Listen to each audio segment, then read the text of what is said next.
Not just friend, এরকম একটা হয়তো ছোট করে একটা ট্যাগ লাইন যেতে পারে।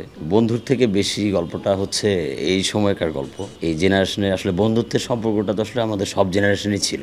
জেনারেশন ভেদে সম্পর্কটা বন্ধুত্বেরই থাকে, কিন্তু হয়তো রূপটা বদলে যায়। আমাদের হয়তো এক যুগ আগের বন্ধুত্বের সম্পর্কটা ছিল একরকম, আবার আমাদের সময়কার বন্ধুত্বের হিসাব নিকাশ, লেনাদেনা বা প্রকাশটা হয়তো একটু অন্যরকম। এটা সময়ের সাথে হয়তো পরিবর্তনের ব্যাপারটা লক্ষ্য করা যায়। তো আমাদের সময়ের পরিবর্তনের সে ব্যাপারটাও আছে, একটু ইঙ্গিত রেখে যাচ্ছি।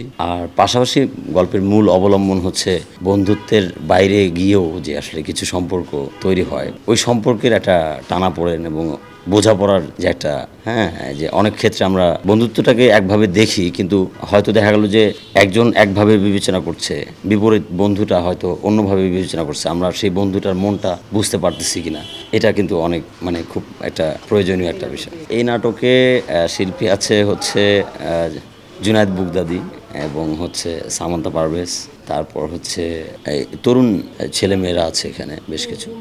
নাটকটার প্রযোজনা প্রতিষ্ঠান হচ্ছে ড্রিম আই, প্রযোজক আমাদের মাসুদুর রহমান আদিত্য ভাইয়া, হ্যাঁ, এবং হি ইজ নাইস পার্সন, এবং উনি খুব সুন্দর গল্পের কাজ করতে চান, এবং আমার তরফ থেকে ওনার কাছে কৃতজ্ঞতা, হ্যাঁ, এত সুন্দর একটা গল্পে আমাকে কাজ করার সুযোগ দিয়েছেন।